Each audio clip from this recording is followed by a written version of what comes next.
Hello friends, welcome to GDR law learning ಅಡ್ಡ.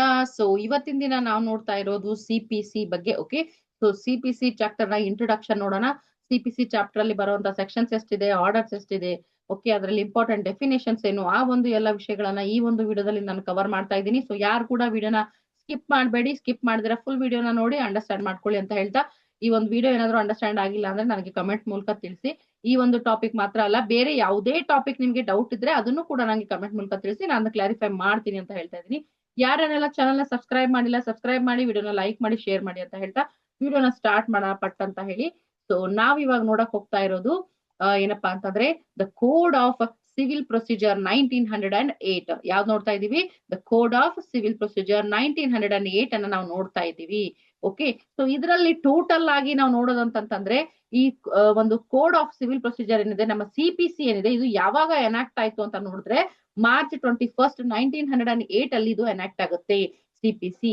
Okay, so ಆವಾಗ ಇದು ಎನಾಕ್ಟ್ ಆಗುತ್ತೆ, ಬಟ್ ಎಫೆಕ್ಟಿವ್ ಬಂದಿದ್ದು ಜನವರಿ 1, 1909 ಅಲ್ಲಿ. ಓಕೆ, ಸೊ ಮಾರ್ಚ್ 21, 1908 ಅಲ್ಲಿ ಇದು ಎನಾಕ್ಟ್ ಆಗಿದ್ರು ಕೂಡ ಎಫೆಕ್ಟಿವ್ ಬರ್ಬೇಕಾದ್ರೆ ಇದು ಸ್ವಲ್ಪ ಟೈಮ್ ತಗೊಳುತ್ತೆ. ಜನವರಿ 1, 1909 ಇಂದ ಇದು ಎಫೆಕ್ಟಿವ್ ಬಂತು. ಓಕೆ, ಸೊ ಈ ಒಂದು ಕೋಡ್ ಏನಾಗಿತ್ತು ಅಂದ್ರೆ 1908 ಅಲ್ಲಿ ಎನಾಕ್ಟ್ ಆಗಿರುವಂತಹ ಬೇರೆ ಬೇರೆ ಆಕ್ಟ್ ಗಳು ಇತ್ತು. ಆ ಬೇರೆ ಬೇರೆ ಆಕ್ಟ್ ಗಳಲ್ಲಿ ಸಿಪಿಸಿ ಏನಿದೆ 5th ನಂಬರ್ನ ಆಕ್ಟ್ ಆಗಿತ್ತು, 5ನೇ ನಂಬರ್ನ ಆಕ್ಟ್ ಆಗಿತ್ತು. ಆ ಒಂದು ಸಮಯದಲ್ಲಿ ಎನಾಕ್ಟ್ ಆಗಿರೋ ಅಂದ್ರೆ 1908 ಅಲ್ಲಿ ಎನಾಕ್ಟ್ ಆಗಿರೋ ಟೋಟಲ್ ಆಕ್ಟ್ ಗಳಲ್ಲಿ ಇದು 5th ನಂಬರ್ನ ಆಕ್ಟ್ ಆಗಿತ್ತು. ಸೊ ಅದಕ್ಕೋಸ್ಕರ ಯಾವಾಗ್ಲೂ ಸಿಪಿಸಿ ಬೇರೆ ಆಕ್ಟ್ ಆಗಿರ್ಲಿ ಅಥವಾ ನೀವು ಬುಕ್ಸ್ ಏನಾದ್ರು ತಗೊಂಡ್ರೆ ಅಲ್ಲಿ ಮೇಲ್ಗಡೆ 5 ಆಫ್ 1908 ಅಂತ ಹೇಳಿ ಬರ್ದಿರ್ತಾರೆ. ನೀವು ಅಬ್ಸರ್ವ್ ಮಾಡ್ಬೋದು, ನಿಮ್ಮ ಹತ್ರ ಬೇರೆ ಆಕ್ಟ್ ಇದ್ರೆ ನೀವು ಓಪನ್ ಮಾಡಿ ನೋಡಿ, ನಿಮ್ಗೆ ಗೊತ್ತಾಗುತ್ತೆ. ಸೊ ಅದಕ್ಕೋಸ್ಕರ ಇಲ್ಲಿ 5 ಅಂತ ಹೇಳಿ ಮೆನ್ಷನ್ ಮಾಡಿರ್ತಾರೆ. 1908 ಅಲ್ಲಿ ಎನಾಕ್ಟ್ ಆಗಿರುವಂತಹ 5th ಆಕ್ಟ್ ಇದಾಗಿದೆ, ಯಾವುದು? ಸಿಪಿಸಿ ಅಂತ ಹೇಳಿ ನಾವು ನೋಡ್ತೇವೆ. ಓಕೆ, ಸೊ ಅದು ಬಿಟ್ರೆ ಟೋಟಲ್ ಆಗಿ ನಮ್ಮ code of civil procedure CPC ಅಲ್ಲಿ ಬರುವಂತಹ ಸೆಕ್ಷನ್ಸ್ ಗಳು 158 ಮತ್ತೆ ಫಸ್ಟ್ ಶೆಡ್ಯೂಲ್ ಅಲ್ಲಿ 51 ಆರ್ಡರ್ಸ್ ಗಳನ್ನ ನಾವು ನೋಡ್ತೇವೆ. ಓಕೆ, ಸೊ ಸಿಪಿಸಿಯ ಫಸ್ಟ್ ಶೆಡ್ಯೂಲ್ ಅಲ್ಲಿ 51 ಆರ್ಡರ್ಸ್ ಗಳಿವೆ. ಓಕೆ, ಸೊ ಟೋಟಲ್ ಆಗಿ 158 ಸೆಕ್ಷನ್ಸ್ ಇದೆ ಮತ್ತು 51 ಆರ್ಡರ್ಸ್ ಗಳಿದೆ. ಓಕೆ, ಸೊ ಅದು ಕೂಡ ಅದು ಏನಪ್ಪಾ ಅಂದ್ರೆ ಫಸ್ಟ್ ಶೆಡ್ಯೂಲ್ ಅಲ್ಲಿ ಬರುತ್ತೆ 51 ಆರ್ಡರ್ಸ್ ಅಂತ ಹೇಳಿ ನೋಡ್ತೇವೆ. ಓಕೆ, ಸೊ ಸಿಪಿಸಿ ನಮಗೆ ಏನ್ ಹೇಳ್ಕೊಡುತ್ತೆ? ಸಿಪಿಸಿ ಏನ್ ಹೇಳುತ್ತೆ? Procedure, code of civil procedure ಅಂದ್ರೆ ನಮ್ಗೆ ಏನ್ ಹೇಳುತ್ತೆ ಅಂದ್ರೆ ಅದ್ರ ಹೆಸರಲ್ಲೇ ಇರೋ ಹಾಗೆ ಸಿವಿಲ್ ಕೇಸ್ಗಳಲ್ಲಿ ಪ್ರೊಸೀಜರ್ ಹೇಗಿರ್ಬೇಕು, ಯಾವ ರೀತಿ ಇರಬೇಕು, ಏನಿರ್ಬೇಕು, ರೂಲ್ಸ್ ಏನಿದೆ, ಅಲ್ಲಿ ಕಂಟೆನ್ಷನ್ ಏನ್ ತಗೋತಾ ಇದೀವಿ ನಾವು, ಯಾವ ಒಂದು ಫ್ರೇಮ್ ವರ್ಕ್ ಅಲ್ಲಿ ನಾವು ಕೇಸ್ ಹಾಕ್ತಾ ಇದೀವಿ, ಅದಕ್ಕೆ ಯಾರ ಪಾರ್ಟೀಸ್ ಆಗಿರ್ಬೇಕು, ಅವ್ರಿಗೆ ಏನ್ ರಿಕ್ವೈರ್ಮೆಂಟ್ಸ್ ಇದೆ, ಪ್ಲೀಡಿಂಗ್ಸ್ ಯಾವ ರೀತಿ ಇರಬೇಕು, ಸಮನ್ ಅಂದ್ರೆ ಏನು, ನಾವ್ ಯಾರಿಗೆ ಕಳಿಸ್ತಾ ಇದೀವಿ, ವಿಟ್ನೆಸಸ್ ಅಂದ್ರೆ ಯಾರು, ಜಡ್ಜ್ಮೆಂಟ್ಸ್ ಅಂದ್ರೆ ಏನು. ಓಕೆ, ಸೊ ಎಕ್ಸಿಕ್ಯೂಷನ್ ಡಿಕ್ರೀಸ್ ಅದ್ರ ಬಗ್ಗೆ ಯಾವ ರೀತಿ ಜಡ್ಜ್ಮೆಂಟ್ ಇರಬೇಕು, ಯಾವ ರೀತಿ ಡಿಕ್ರಿ ಇರಬೇಕು, ಜುರಿಸ್ಟಿಕ್ಷನ್ ಎಲ್ಲ ಹೇಗ್ ಬರುತ್ತೆ. ಓಕೆ, ಸೊ ಈ ರೀತಿಯಲ್ಲಿ ಪ್ರತಿಯೊಂದನ್ನು ಕೂಡ ನಮ್ಗೆ ಇಲ್ಲಿ ಪ್ರೊಸೀಜರ್ ಅನ್ನ ಹೇಳ್ಕೊಡುತ್ತೆ. ಕೋಡ್ ಆಫ್ ಸಿವಿಲ್ ಪ್ರೊಸೀಜರ್ ಈ ಆಕ್ಟ್ ಏನಿದೆ ನಮ್ಗೆ ಕಂಪ್ಲೀಟ್ ಆಗಿ ಪ್ರೊಸೀಜರ್ ಅನ್ನ ಹೇಳ್ಕೊಡುತ್ತೆ, ಒಂದು ಫ್ರೇಮ್ ವರ್ಕ್ ಅನ್ನ ಮಾಡಿಕೊಡುತ್ತೆ. ಇದೇ ರೀತಿ ಇರಬೇಕು, ಇದೇ ರೀತಿ ಇರಬೇಕು ಅಂತ ಹೇಳಿ ನಮ್ಗೆ ಒಂದು ಫ್ರೇಮ್ ವರ್ಕ್ ಅನ್ನ ಕೊಡುತ್ತೆ. ಸೊ ಬಿಕಾಸ್ ಆಫ್ ದಾಟ್ ನಾವ್ ಏನ್ ಮಾಡ್ತೀವಪ್ಪ ಅಂತಂದ್ರೆ ಫಾಲೋ ಮಾಡಿ ನಾವು ಸಿಪಿಸಿ ಅಲ್ಲಿ ಏನು ಸೆಕ್ಷನ್ಸ್ ಗಳನ್ನ ಮತ್ತೆ ಆರ್ಡರ್ಸ್ ಗಳನ್ನ ಬಳಕೆ ಮಾಡ್ಕೊಂಡು ನಾವು ಸಿವಿಲ್ ಸೂಟ್ ಗಳನ್ನ ಫೈಲ್ ಮಾಡ್ತೀವಿ, ರೈಟ್? ಸೊ ಅದಕ್ಕೋಸ್ಕರ ನಮ್ಗೆ ಒಂದು ಪ್ರೊಸೀಜರ್ ಫ್ರೇಮ್ ವರ್ಕ್ ಏನ್ ಬೇಕಾಗುತ್ತೆ, ಆ ಒಂದು ಫ್ರೇಮ್ ವರ್ಕ್ ಅನ್ನ ನಮ್ಗೆ ಸಿಪಿಸಿ ಮಾಡ್ಕೊಡ್ತಾ ಇದೆ ಇಲ್ಲಿ. ಓಕೆ, ಅದು ನಮ್ಗೆ ಫ್ರೇಮ್ ವರ್ಕ್ ಅನ್ನ ಮಾಡ್ಕೊಡ್ತಾ ಇದೆ ಅಂತ ಹೇಳಿ ನಾವು ನೋಡ್ತೀವಿ. ಓಕೆ, ಸೊ ಡೆಫಿನೇಷನ್ ಪಾರ್ಟ್ ಅಲ್ಲಿ ನಮ್ಗೆ ಇಂಪಾರ್ಟೆಂಟ್ ಆಗಿರೋ ಕೆಲವೊಂದು ಡೆಫಿನೇಷನ್ಸ್ ಇದೆ, ಅವುಗಳನ್ನ ಮಾತ್ರ ಹೇಳ್ತೀನಿ, ಎಲ್ಲ ಡೆಫಿನೇಷನ್ಸ್ ಹೇಳಲ್ಲ.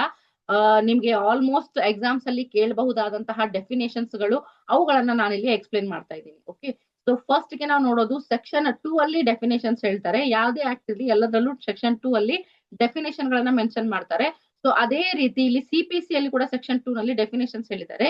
ಸೊ ಸೆಕ್ಷನ್ 2 ಕ್ಲಾಸ್ 2 ಏನಿದೆ, 2 ಸಬ್ ಕ್ಲಾಸ್ 2 ಏನಿದೆ ಅದರಲ್ಲಿ ಡಿಕ್ರಿ ಅಂತ ಹೇಳಿದ್ದಾರೆ. ಡಿಕ್ರಿ ಅಂದ್ರೆ ಏನು ಅನ್ನೋದನ್ನ ಇಲ್ಲಿ ಹೇಳ್ತಾರೆ. ಇಲ್ಲೇನಿದೆಪ್ಪ ಅಂದ್ರೆ ಒಂದು ಫಾರ್ಮಲ್ ಎಕ್ಸ್ಪ್ರೆಷನ್ ಇದೆ.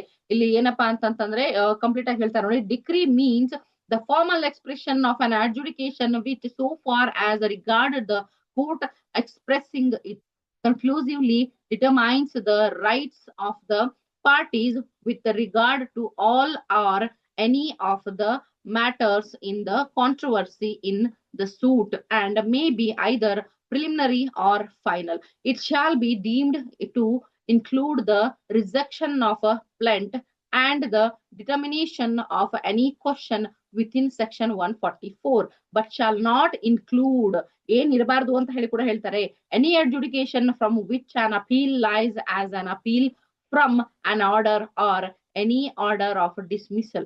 ಓಕೆ, ಸೊ ಇಲ್ಲಿ ಏನ್ ಹೇಳ್ತಾ ಇದ್ದಾರೆ ಅಂತಂದ್ರೆ ಡಿಕ್ರಿಯಲ್ಲಿ ಏನಿರುತ್ತೆ, ಡಿಕ್ರಿ ಅಂದ್ರೆ ಏನು ಅಂತಂದ್ರೆ ಫೈನಲ್ ಒಂದು ಆರ್ಡರ್ ಏನ್ ಬರುತ್ತೆ. ಡಿಕ್ರಿ ಕೇವಲ ಫೈನಲ್ ಅಲ್ಲ, ಪಾರ್ಷಲಿ ಕೂಡ ಇರುತ್ತೆ, ಪ್ರಿಲಿಮಿನರಿ ಡಿಗ್ರಿ ಕೂಡ ಇರುತ್ತೆ. ಓಕೆ, ಸೊ ಪ್ರಿಲಿಮಿನರಿ ಆಗಿರಬಹುದು, ಅದು ಫೈನಲ್ ಆಗಿರಬಹುದು, ಯಾವುದೇ ಆಗಿರಬಹುದು. ಸೊ ಡಿಗ್ರಿ ಅಂದ್ರೆ ಅದ್ರಲ್ಲಿ ಏನಾಗಿರುತ್ತೆ, ನೀವು ಯಾವ ವಿಷಯಕ್ಕೆ ಸಂಬಂಧಪಟ್ಟ ಹಾಗೆ ಸೂಟ್ ಅನ್ನ ಹಾಕಿರ್ತೀರಿ, ಆ ಸೂಟ್ ಬಗ್ಗೆ, ಆ ಒಂದು ಕ್ವಶನ್ ಬಗ್ಗೆ ಏನ್ ನೀವು ಕ್ವಶನ್ ಅರೈಸ್ ಮಾಡಿ ಕೇಸ್ ಹಾಕಿರ್ತೀರಿ. ಓಕೆ, ಸೊ ಆ ಒಂದು ಏನಪ್ಪಾ ಮ್ಯಾಟ್ರಿನ್ ಇಶ್ಯೂ ಏನಿರುತ್ತೆ ಅದರ ಬಗ್ಗೆ ಕೋರ್ಟ್ ಡಿಸಿಷನ್ ಏನಿರುತ್ತೆ ಆ ಒಂದು ಡಿಸಿಷನ್ ಅನ್ನ ಜಡ್ಜ್ಮೆಂಟ್ ಅಲ್ಲಿ ಬರೆದು ಅದರ ಬಗ್ಗೆ ಡಿಕ್ರಿಯನ್ನ ಮಾಡಿರ್ತಾರೆ. ಓಕೆ, ಸೊ ಈ ಒಂದು ಡಿಕ್ರಿ ಮೇಲೆ ನೀವು ಬೇಕಾದ್ರೆ ಏನಪ್ಪಾ ಅಂತಂದ್ರೆ ಅಪೀಲ್ ಕೂಡ ಹೋಗ್ಬಹುದಾಗಿದೆ, ಅಪೀಲ್ಗೂ ನೀವು ಹೋಗಬಹುದು, ಅದಕ್ಕೆ ನಿಮ್ಗೆ ಪರ್ಮಿಷನ್ ಇರುತ್ತೆ. ಬಟ್ ಇಲ್ಲೇನಪ್ಪಾ ಅಂತಂದ್ರೆ ಡಿಕ್ರಿ ಅಂದ್ರೆ ಅದಕ್ಕೆ ಮುಂದೆ ಏನಪ್ಪಾ ಒಂದ್ಸಲಿ ಅದು ಮುಗ್ದು ಹೋದ್ರೆ ಡಿಕ್ರಿ ಆಗ್ಬಿಟ್ರೆ ಅದು ಫೈನಲ್ ಅಂತ ನಾವು ಹೇಳ್ತೀವಿ. ಓಕೆ, ಜಡ್ಜ್ಮೆಂಟ್ ಡಿಕ್ರಿ ಆಯ್ತು ಅಂದ್ರೆ ಅದು ಫೈನಲ್ ಅಂತ ಹೇಳ್ತೀವಿ. ಎಲ್ಲಿ ಲೋವರ್ ಕೋರ್ಟ್ ಅಲ್ಲಿ ನೀವು ಆ ಒಂದು ಡಿಕ್ರಿ ಅಗೇನ್ಸ್ಟ್ ಅಲ್ಲಿ ಹೈಯರ್ ಕೋರ್ಟ್ ಅಲ್ಲಿ ನೀವೇನ್ ಮಾಡ್ಬೋದಪ್ಪ ಅಂತಂದ್ರೆ ಅಪೀಲ್ ಹೋಗಬಹುದು. ನೀವೇನಾದ್ರೂ ಆ ಡಿಕ್ರಿ ನಿಮ್ಗೆ ಒಪ್ಪಿಗೆ ಇರ್ಲಿಲ್ಲ ಅಂತಂದ್ರೆ ಅದನ್ನ ಸೆಟ್ ಅಸೈಡ್ ಮಾಡ್ಲಿಕ್ಕೆ, ಅದನ್ನ ಕ್ಯಾನ್ಸಲ್ ಮಾಡ್ಲಿಕ್ಕೆ ನೀವೇನ್ ಮಾಡ್ಬೋದಪ್ಪ ಅಂದ್ರೆ ಅಪೀಲ್ ಹೋಗ್ಬೋದು ಹೈಯರ್ ಕೋರ್ಟ್ ಅಲ್ಲಿ. ಓಕೆ, ಸೊ ಆ ರೀತಿಯಲ್ಲಿ ಏನಪ್ಪಾ ಅಂತಂದ್ರೆ ಡಿಕ್ರಿ ಅಂದ್ರೆ ಫೈನಲ್ ಯಾವ ಕೋರ್ಟ್ ಅಲ್ಲಿ ಹಾಕಿದ್ರಿ, ಲೋವರ್ ಕೋರ್ಟ್ ಅಲ್ಲಿ ಹಾಕಿದ್ರಿ, ಆ ಒಂದು ಲೋವರ್ ಕೋರ್ಟ್ ಅಲ್ಲಿ ಕೇಸ್ ಏನಪ್ಪಾ ಫೈನಲ್ ಆದಾಗ ಅವ್ರೇನೋ ಒಂದು ಫೈನಲ್ ಜಡ್ಜ್ಮೆಂಟ್ ಕೊಡ್ತಾರೆ, ಆ ಜಡ್ಜ್ಮೆಂಟ್ ಜೊತೆಗೆ ಡಿಕ್ರಿ ಕೂಡ ಡ್ರಾ ಆಗುತ್ತೆ. ಓಕೆ, ಸೊ ಡಿಕ್ರಿ ಐದರದು ಪ್ರಿಲಿಮಿನರಿ ಇರಬಹುದು ಅಥವಾ ಫೈನಲ್ ಕೂಡ ಇರಬಹುದಾಗಿದೆ. ಕೆಲವೊಂದ್ಸಲ ಏನಾಗುತ್ತೆ ಪಾರ್ಷಲಿ ಡಿಕ್ರಿ ಆಗಿರುತ್ತೆ. ಓಕೆ, ನೀವು ಕೇಳಿರುವಂತ ಕ್ವಶನ್ಸ್ ಅಥವಾ ನೀವು ಕೇಳಿರುವಂತ ರಿಲೀಫ್ ಏನಿರುತ್ತೆ ಪಾರ್ಷಲಿ ಕೋರ್ಟ್ ಒಪ್ಕೊಂಡಿರ್ತಾರೆ. ಸೊ ಅವಾಗ ಅದು ಪಾರ್ಷಲಿ ಕೂಡ ಆಗಿರಬಹುದು ಅಥವಾ ಫುಲ್ ಇನ್ ಪ್ಲೇಜ್ ಕೂಡ ಆಗಿರಬಹುದು. ಓಕೆ, ಸೊ ಡಿಕ್ರಿ ಯಾವ ರೀತಿಯಾದ್ರೂ ಆಗಿರಬಹುದು, ಅದು ನಿಮಗೆ ಏನಪ್ಪಾ ಅಂದ್ರೆ ಸ್ಯಾಟಿಸ್ಫ್ಯಾಕ್ಷನ್ ಇರಬಹುದು, ಇಲ್ದೇನೆ ಇರಬಹುದು. ಇರ್ಲಿಲ್ಲ ಅಂದ್ರೆ ನೀವು ಅಪೀಲ್ ಹೋಗ್ತೀರಾ, ಇದ್ರೆ ನೀವು ಅದನ್ನ ಒಪ್ಕೊತೀರಾ. ಓಕೆ, ಸೊ ಈ ಒಂದು ಡಿಕ್ರಿ ಏನಿದೆ ಇದನ್ನ ಏನ್ ಮಾಡ್ತಾರಪ್ಪ ಅಂದ್ರೆ ಡಿಕ್ರಿ ಆದ್ಮೇಲೆ ಎಕ್ಸಿಕ್ಯೂಟ್ ಮಾಡ್ತಾರೆ. ಓಕೆ, ಸೊ ಯಾವ್ದು ಎಕ್ಸಿಕ್ಯೂಟ್ ಮಾಡಕ್ಕೆ ಸಾಧ್ಯ ಇರುತ್ತೋ ಕೋರ್ಟ್ ಡಿಸಿಷನ್ ಅನ್ನ ಅದನ್ನ ನಾವೇನಂತ ಹೇಳ್ತೀವಪ್ಪ ಇಲ್ಲಿ ಅಂತಂದ್ರೆ ಡಿಕ್ರಿ ಅಂತ ಹೇಳಿ ಕರೀತಾರೆ. ಓಕೆ, ಸೊ ಈ ರೀತಿಯಾಗಿ ಡಿಕ್ರಿಯನ್ನ ನಾವು ನೋಡಬಹುದಾಗಿದೆ. ಓಕೆ, ಸೊ ಕನ್ಕ್ಲೂಸಿವ್ಲಿ ಏನಪ್ಪಾ ಅಂತಂದ್ರೆ ಆ ಒಬ್ಬ ಪಾರ್ಟಿಯ ರೈಟ್ ಆಗಿರಬಹುದು, ಅವರ ಒಂದು ಏನಪ್ಪಾ ಅಂತಂದ್ರೆ ಅವರ ಒಂದು ರಿಲೀಫ್ ಆಗಿರಬಹುದು, ಅದನ್ನ ಕೋರ್ಟ್ ಕಡೆಯಿಂದ ಮಾಡ್ಕೊಟ್ಟಾಗ ಆ ಒಂದು ಕೋರ್ಟ್ ಏನಪ್ಪಾ ಅಂತಂದ್ರೆ ಡಿಕ್ರಿ ಡ್ರಾ ಮಾಡ್ತಾರೆ. ಆ ಡಿಕ್ರಿಯನ್ನ ಡ್ರಾ ಮಾಡಿದಾಗ ಅದು ಪಾರ್ಟಿಗೆ ಅಪ್ಲಿಕೇಬಲ್ ಆಗಿರುತ್ತೆ. ಓಕೆ, ಸೊ ಯಾರ್ ಕೇಸ್ ಹಾಕಿದ್ದಾರೆ ಅವ್ರು ಏನಾಗ್ತಾರಪ್ಪ ಅಂದ್ರೆ ಈ ಒಂದು ಡಿಕ್ರಿಗೆ ಡಿಕ್ರಿ ಹೋಲ್ಡರ್ಸ್ ಆಗ್ತಾರೆ. ಯಾರ ಅಗೇನ್ಸ್ಟ್ ಅಲ್ಲಿ ಡಿಕ್ರಿ ಆಗಿರುತ್ತೆ, ಯಾರ ಅಗೇನ್ಸ್ಟ್ ಅಲ್ಲಿ ಜಜ್ಮೆಂಟ್ ಆಗಿರುತ್ತೆ ಅವ್ರು ಏನಾಗಿರ್ತಾರಪ್ಪ ಅಂದ್ರೆ ಜಜ್ಮೆಂಟ್ ಡೆಪ್ಟರ್ ಆಗಿರ್ತಾರೆ. ಓಕೆ, ಸೊ ಡಿಕ್ರಿ ಹೋಲ್ಡರ್ ಮತ್ತೆ ಜಜ್ಮೆಂಟ್ ಡೆಪ್ಟರ್ ಅದನ್ನು ಕೂಡ ನಾನು ಡೆಫಿನೇಷನ್ ನಿಮ್ಗೆ ಎಕ್ಸ್ಪ್ಲೇನ್ ಮಾಡ್ತೀನಿ ಏನಂತ ಹೇಳಿ. ಓಕೆ, ಹೋಪ್ ಸೊ ನಿಮ್ಗೆ ಡಿಕ್ರಿ ಅಂಡರ್ಸ್ಟ್ಯಾಂಡ್ ಆಗಿದೆ ಅಂತ ಹೇಳಿ ನಾನು ತಿಳ್ಕೊಳ್ತಾ ಇದ್ದೀನಿ. ಒಂದು ಕೋರ್ಟ್ ಅಲ್ಲಿ ನೀವೇನಾದ್ರೂ ಒಂದು ಕ್ವಶನ್ ಕೇಳಿದಾಗ ಯಾವ್ದಾದ್ರು ಒಂದು ಇಶ್ಯೂ ಮ್ಯಾಟರ್ ಏನಿರುತ್ತೆ, ಆ ಕ್ವಶನ್ ಇಶ್ಯೂ ಏನಿರುತ್ತೆ, ಆ ಒಂದು ಕ್ವಶನ್ ಮೇಲೆ ನೀವು ಕೇಸ್ ಅನ್ನ ಹಾಕಿದಾಗ ಆ ಒಂದು ಕ್ವಶನ್ ಬಗ್ಗೆ ಕೋರ್ಟ್ ತನ್ನ ಡಿಸಿಷನ್ ಅನ್ನ ಹೇಳಿ ಅದರ ರಿಗಾರ್ಡಿಂಗ್ಸ್ ಅಲ್ಲಿ ಡಿಕ್ರಿಯನ್ನ ಡ್ರಾ ಮಾಡ್ತಾರೆ. ಆ ಡಿಕ್ರಿ ಅಂದ್ರೆ ಏನಪ್ಪಾ ಅಂತಂದ್ರೆ ಅದನ್ನ ಎಕ್ಸಿಕ್ಯೂಟ್ ಮಾಡುವಂತಹ ಪಾರ್ಟ್, ಜಜ್ಮೆಂಟ್ ನಲ್ಲಿ ಎಕ್ಸಿಕ್ಯೂಟ್ ಮಾಡೋ ಪಾರ್ಟ್ ಏನಿರುತ್ತೆ ಅದನ್ನ ಡಿಕ್ರಿ ಅಂತ ಹೇಳಿ ನಾವು ಕರಿತೇವೆ. ಓಕೆ, ಸೊ ಅದು ರಿಜೆಕ್ಷನ್ ಆಫ್ ಪ್ಲೆಂಟ್ ಅನ್ನ ಕೂಡ ಇನ್ಕ್ಲೂಡ್ ಆಗಿರುತ್ತೆ. ಯಾವ್ದಾದ್ರು ಒಂದು ಪ್ಲೆಂಟ್ ರಿಜೆಕ್ಟ್ ಆಗಿದ್ರೆ ಅದು ಕೂಡ ಅದರಲ್ಲಿ ಇನ್ಕ್ಲೂಡ್ ಆಗಿರುತ್ತೆ ಡಿಕ್ರಿಯಲ್ಲಿ ಅಂತ ಹೇಳಿ ನಾವು ನೋಡಬಹುದಾಗಿದೆ. ಓಕೆ, ಸೊ ನೆಕ್ಸ್ಟ್ ಡೆಫಿನೇಷನ್ ಅನ್ನ ನೋಡೋಣ. ನೆಕ್ಸ್ಟ್ ಡೆಫಿನೇಷನ್ ಬಂದು section 2 class 3 of CPC decree holder ಬಗ್ಗೆ ಹೇಳುತ್ತೆ. ಯಾರ ಬಗ್ಗೆ ಹೇಳುತ್ತೆ? ಡಿಕ್ರಿ ಹೋಲ್ಡರ್ ಬಗ್ಗೆ ಹೇಳುತ್ತೆ. ಡಿಕ್ರಿ ಹೋಲ್ಡರ್ ಅಂದ್ರೆ ಯಾರು? ನಾನು ಇವಾಗ ಜಸ್ಟ್ ಹೇಳಿದೆ ಯಾರ ಪರವಾಗಿ ಕೋರ್ಟ್ ಡಿಸಿಷನ್ ತಗೊಳುತ್ತೆ ಅಂದ್ರೆ ಯಾರ್ ಕೇಸ್ ಹಾಕಿದಾರಲ್ಲ, ಯಾರ ಪರವಾಗಿ ತಗೊಳ್ತಾರೆ ಅಂತ ಹೇಳಿದ್ರೆ ಮೇ ಬಿ ತಪ್ಪಾಗಬಹುದು. ಸಮ್ಟೈಮ್ಸ್ ಕೇಸ್ ಹಾಕಿದವರ ವಿರುದ್ಧ ಕೂಡ ಆಗುತ್ತೆ ಕೋರ್ಟ್ ಡಿಸಿಷನ್. ಸೊ ಹಾಗಾಗಿ ನಾವು ಅದನ್ನ ಡಿಗ್ರಿ ಅಲ್ಲ ಅಂತ ಹೇಳಕ್ ಆಗಲ್ಲ, ಅಥವಾ ಆ ವ್ಯಕ್ತಿನ ನಾವು ಡಿಗ್ರಿ ಹೋಲ್ಡರ್ ಅಲ್ಲ ಅಂತ ಹೇಳಕ್ ಆಗಲ್ಲ. ಓಕೆ, ಸೊ ಹಾಗಾಗಿ ಏನಾಗುತ್ತಪ್ಪ ಅಂತಂದ್ರೆ ಯಾರು ಕೇಸ್ ಹಾಕಿದ್ದಾರೆ ಅಥವಾ ಯಾರ ಅದರ ವಿರುದ್ಧದಲ್ಲಿ ಅಪೋಸಿಟ್ ಪಾರ್ಟಿ ಇದ್ದಾರೆ, ಯಾರ ಪರವಾಗಿ ಕೋರ್ಟ್ ಏನ್ ಮಾಡತ್ತಪ್ಪ ಅಂತಂದ್ರೆ ಡಿಸಿಷನ್ ಮಾಡುತ್ತೆ. ಓಕೆ, ಯಾರ ಪರವಾಗಿ ಡಿಕ್ರಿಯನ್ನ ಇಶ್ಯೂ ಮಾಡುತ್ತೆ ಕೋರ್ಟ್, ಅವರು ಡಿಕ್ರಿ ಹೋಲ್ಡರ್ ಆಗ್ತಾರೆ. ಇವಾಗ ನೋಡಿ, ಒಂದು ಫಾರ್ ಎಕ್ಸಾಂಪಲ್ ನಾನು ಹೇಳೋದು, ಒಂದು ಪ್ರಾಪರ್ಟಿ ಕೇಸ್ ಇದೆ ಅನ್ಕೊಳ್ಳಿ, ನಮ್ ರಿಲೇಟಿವ್ ಯಾರೋ ನನ್ನ ಮೇಲೆ ಕೇಸ್ ಹಾಕಿದ್ದಾರೆ. ಓಕೆ, ಸೊ ನಾನು ಅವರ ಪ್ರಾಪರ್ಟಿಯಲ್ಲಿ ಡಿಸ್ಟರ್ಬೆನ್ಸ್ ಮಾಡ್ತಾ ಇದ್ದೀನಿ ಅಂತ ಹೇಳಿ ನನ್ನ ಅಗೇನ್ಸ್ಟ್ ಕೇಸ್ ಹಾಕಿರ್ತಾರೆ.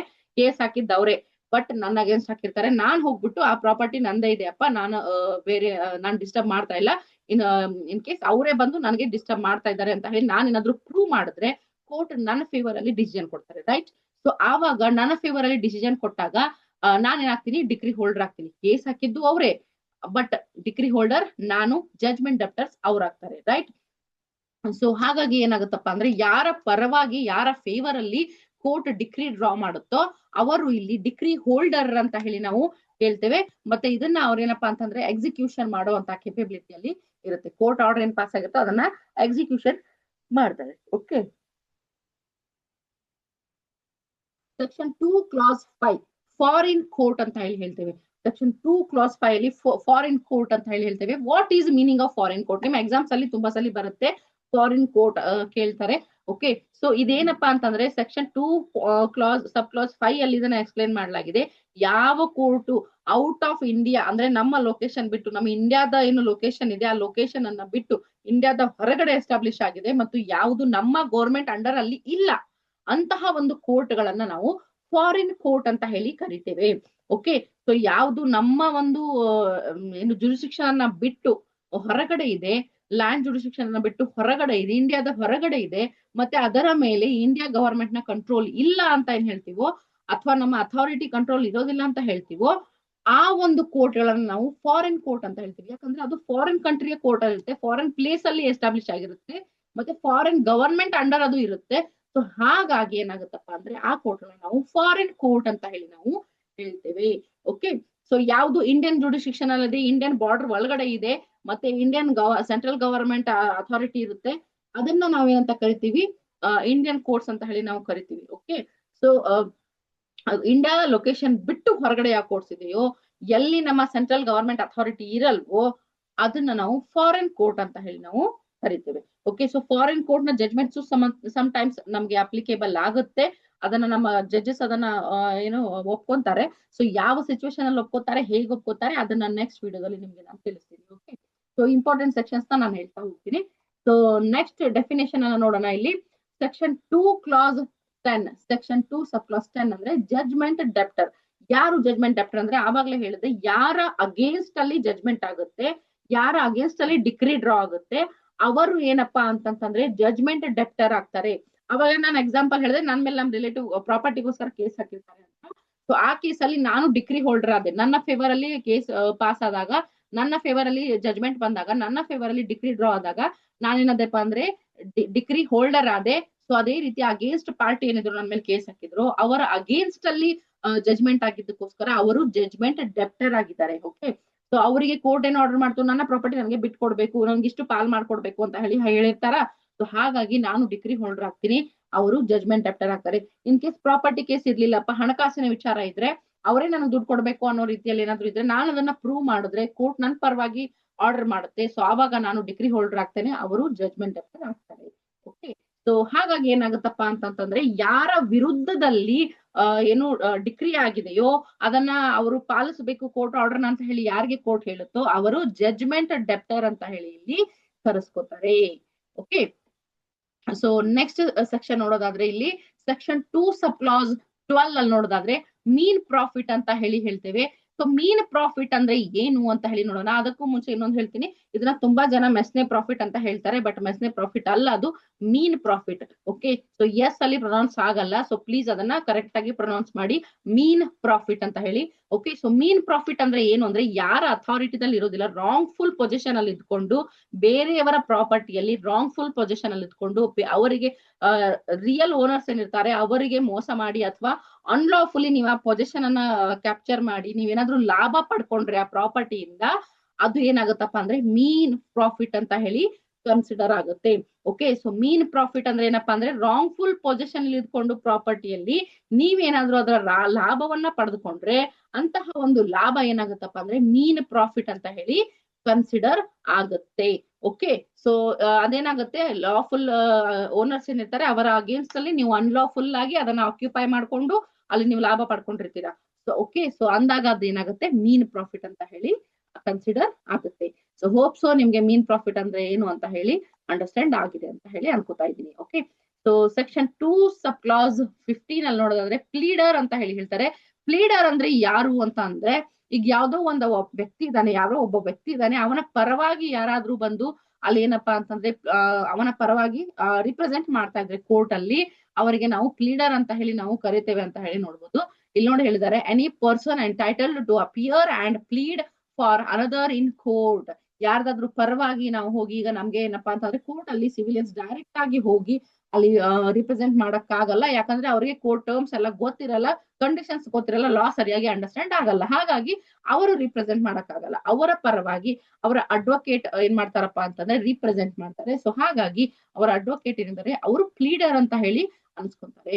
ಯಾರ್ದಾದ್ರೂ ಪರವಾಗಿ ನಾವು ಅಲ್ಲಿ ಹೋಗಿ ಅಪಿಯರ್ ಆಗಿ ಅವರ ಪರವಾಗಿ ನಾವು ಪ್ಲೀಡಿಂಗ್ಸ್ ಹೇಳ್ತಾ ಇದ್ರೆ ಅಲ್ಲಿ ನಾವು ಪ್ಲೀಡರ್ ಅಂತ ಹೇಳಿ ಕನ್ಸಿಡರ್ ಆಗ್ತೇವೆ.